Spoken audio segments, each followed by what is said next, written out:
सद्बुद्धि वाले जो लोग थे उन्होंने यह सोचा समझा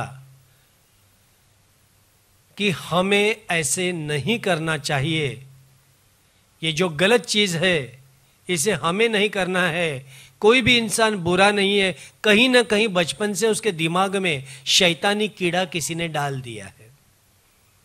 अब ये समझते हैं कि ये जो शैतानी कीड़ा डालने वाले शैतानी विचार के जो लोग हैं ये अंधेरा है, और जिनके दिमाग में ये आता है कि चलो ये कोई बुरे नहीं है, इनका कोई कसूर नहीं है, उस वक्त इनको किसी ने समझाया नहीं। शायद जब वक्त आ जाएगा तो वो अपने आप संभाल जाएंगे।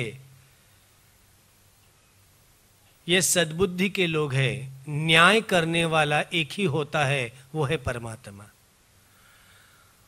और यह समझकर अगर योग साधना समझने की कोशिश करेंगे कि योग कौन सा है, तो आज का यह योग को अलग अलग ढंग से अलग अलग लोगों ने सामने रखा है।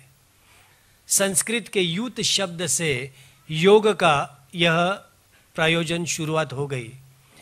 योग कौन सा? हम कहते हैं आज अच्छा योग था, आप हम मिले, अच्छा है। आज योग अच्छा था क्योंकि कोई भी कठिनाइयाँ नहीं आई, जैसे ही जो चाहता सब कुछ हमें मिल गया, हम कहेंगे योग अच्छा आया। योगाभ्यास का अभ्यास करते करते पीछे जाएंगे, लोग कहेंगे श्री कृष्ण ने अर्जुन को जो कहा वो योग था। तो कुछ लोग कहेंगे योग बच्चा अपने गर्भार में जब होता है, माँ के पेट में जब से होता है तब से कर रहा है।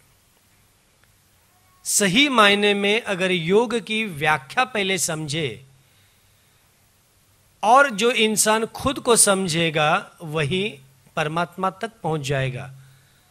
हुआ ये कि संदीप ने जिन्हें ढूंढा बाहर की दुनिया में, संदीप जानता नहीं था कि सद्गुरु बाबा जी जहां जहां वो जा रहा था उसके साथ साथ जा रहे थे।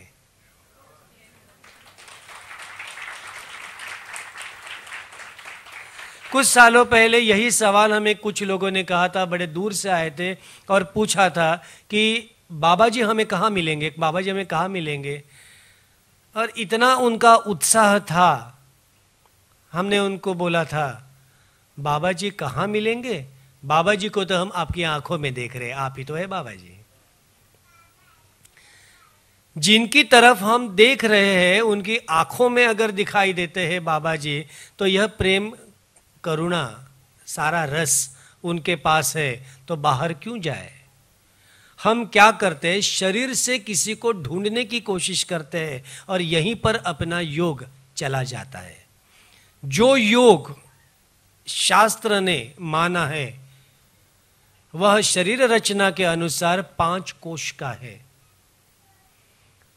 5 तत्वों का यह शरीर, भूतत्व, जल तत्व, अग्नि तत्व, वायु तत्व, आकाश तत्व, इनके साथ साथ जो 5 कोश है, इनमें जो दिखने वाली चीज है यह है प्राण कोश, अन्न कोश, मन कोश, विज्ञान कोश। लेकिन 4 कोशों के भी भीतर जो रहता है वो है आनंद कोश, आनंदमय कोश। अभी जो भजन ये गा रहे थे, इनकी आवाज नीचे तक सुनाई दे रही थी। गाने का आनंद ले रहे, आनंद ले रहे और आनंद ले रहे। तो जिस वक्त अन्नमय कोश जो है, इस अन्नमय कोश ने जो खाना खाया उसका अंश जो ऊपर आया, उस अंश से मन तैयार हुआ। अब इस अन्न कोश के साथ में जो प्राणमय कोश है, ये उससे भी सूक्ष्म अंदर है। उसके अंदर जहां प्राणमय कोश भी नहीं पहुंच जाएगा, वहां पर मनोमय कोश है। मन बहुत विचार करता है, बहुत विचार करता है, लेकिन मन भी जहां पर नहीं पहुंच जाएगा, उसके भी अंदर सूक्ष्म और सूक्ष्म वो है विज्ञानमय कोश। शरीर रचना के बहिरंग अंतरंग में यही एक फासला है, क्योंकि पांचवा कोश जो आनंद कोश है, जिसे कारण शरीर कहते हैं, ये इतना सूक्ष्म है लेकिन निद्रिस्त है। निद्रिस्त भाव से रहा हुआ यह कारण शरीर जो है, ये सारे वासनाओं का भरा हुआ है। मन में आता है कि वासनामय शरीर सो कैसे सकता है, सुप्त कैसे रह सकता है, किंतु वासना शरीर, कारण शरीर, इन चारों शरीरों के ऊपर, कोश के ऊपर अपना प्रभुत्व रखता है। और यही भगवत गीता में अर्जुन जी को श्री कृष्ण जी ने कहा था, अपने आप को तू देख ले, तू जो विचार विचार विचार कर रहा है, इसका विज्ञान कुछ और है, तू इसकी कारण मीमांसा मत कर ले, क्योंकि जो होने वाला है ये पहले से ही हम तय कर चुके हैं। तू तेरा कर्म कर ले, सामने कौन है यह तू मत सोच, जैसे हम कहते हैं वैसे तू कर ले। इंसान क्या करता है, उसे जो करना है ये तय कर लेता है, और उसका दूसरा मन कहता है ये तू मत कर ले। शुरुआत में कुछ और सोचता है कि मुझे आध्यात्मिक रास्ते पे जाना है, परमात्मा बहुत अच्छी चीज़ है, ऐसा मैंने किताबों में पढ़ा है, बुजुर्गों ने कहा है, क्रिया योग बहुत अच्छा रास्ता है, बस मुझे दीक्षा चाहिए। गुरु की तलाश में चला जाता है, कहाँ मिलेगा, यहाँ मिलेगा, वहाँ मिलेगा, ढूंढते ढूंढते ढूंढते ढूंढते चला जाता है।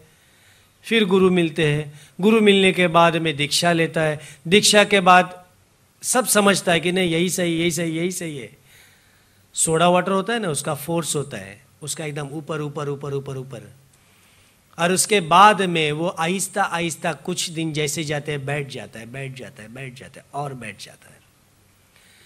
कुछ लोग जो होते हैं ये समझते हैं कि मुझे मेरे अढ़ल वादे से हटना नहीं है, मैंने अपने आप से किया हुआ यह वादा है कि मुझे जिन्होंने तैयार किया है, जिन्होंने भेजा है, कुछ मकसद से भेजा है, बस मुझे उसको ढूंढना है। तलाश जारी है, तलाश जारी है, तलाश जारी है, तलाश जारी है। वही चीज हो गई थी गोमुख से गंगोत्री होते वक्त। गोमुख देखना है, गोमुख देखना है, उत्साह में सब लोग निकले वहां पर। और जिस वक्त सुबह निकले, इतना वातावरण में धुंधलापन था, 6 बजे शुरुआत की, सब तैयार है, भोजवासा से जाना है। हमने कहा था ज़्यादा नहीं, बस एक 8 किलोमीटर जाना है, कोई मुश्किल नहीं है। लेकिन अभी कैसे निकले, सामने का कुछ दिखाई नहीं दे रहा है। जिस वक्त निकले वहां पर गोमुख देखा, आहा, सब लोग खुश हो गए। जहां से गंगा मैया तू निकलती है, आज तेरा साक्षात हमने दर्शन किया, खुश है, खुश है, खुश है। पानी को हाथ नहीं लगा सकते, इतना ठंडा है, बर्फ का ही पानी है पूरा। अब बारी निकली, चलो दोबारा चलते हैं। दोपहर के बजे है 1:20। हमने कहा था हमें खाना खाना है भोजवासा में, उसके बाद निकलना है। भूख लगी है, भोजवासा आने तक तो अच्छा है, अब उसके आगे जो जाना है 14-15 किलोमीटर जो जाना है, वहाँ सारी बातें, सारी एक मुश्किलें जो होती है, इनकी शुरुआत हो गई।